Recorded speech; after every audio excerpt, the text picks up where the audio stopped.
निरंतर हरिस्मरण करते रहो तो विपत्ति आने पर भी उसका उतना अनुभव नहीं होगा।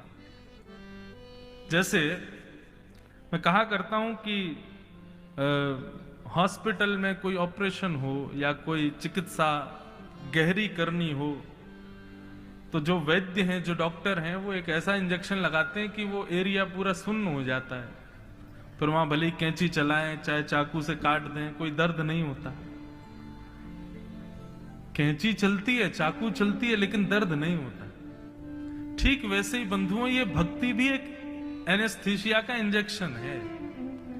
एक बार यदि अच्छे से लग जाए तो फिर कितने भी संकट जीवन में आ जाए, अनुभव नहीं होता।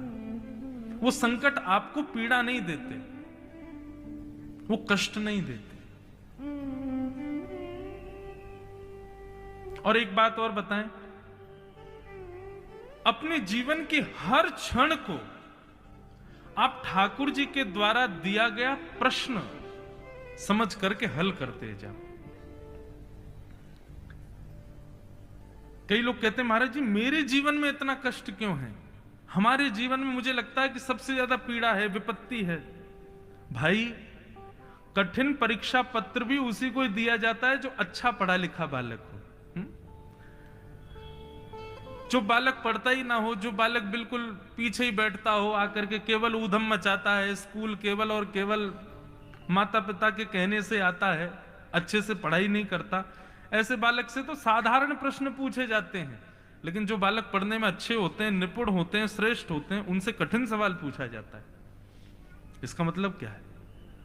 अगर जीवन में विपत्तियां ज्यादा कठिन लग रही हैं तो इसका मतलब आप ये समझ लीजिए कि इस संसार रूपी विद्यालय के आप श्रेष्ठ बालक हो, इसीलिए आपसे कठिन परीक्षा रूपी प्रश्न किया जा रहा है। संसार एक विद्यालय है और हम आप सब लोग यहां के एक विद्यार्थी हैं। अपने जीवन रूपी परीक्षा को हल करने के लिए हम लोग यहां आए।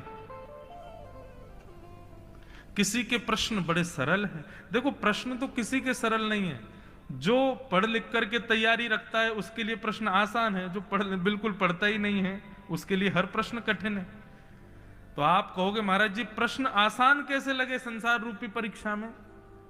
तो ये भागवत रूपी ट्यूशन जो लोग लेते रहते हैं, बीच बीच में सत्संग करते रहते हैं, संतों को प्रणाम करते रहते हैं, गौड़ बाबा स्थान पर आके प्रणाम, पीताम्बरा मैया को प्रणाम करते हैं, युगल किशोर जी को प्रणाम करते हैं, ओरछा नरेश जाते हैं, या फिर वृंदावन बिहारी लाल की सन्निधि में जाते रहते हैं, ऐसे लोगों को परीक्षा पत्र बड़े आसान लगते हैं, वो लोग पार कर लेते हैं उसको।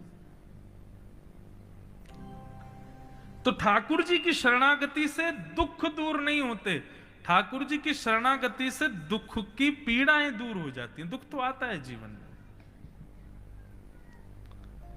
तापत्रय विनाशाय श्री कृष्णाय वयम नमः।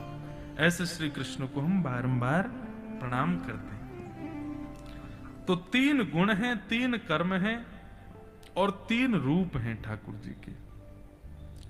अब यहां से महात्म की कथा प्रारंभ होती। महात्म का मतलब होता है महत्व। भागवत का महत्व क्या है, हम लोग क्यों सुन रहे हैं, क्यों सुनाई जा रही है ये कथा, ये सब यहां पर अब बताया जा रहा है। भैरवी,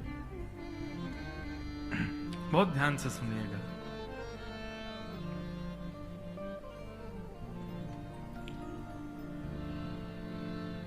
अट्ठासी 80,000 सौनकादि ऋषि नैमिषारण्य क्षेत्र में बैठे थे और मानवों के कल्याण के लिए यज्ञ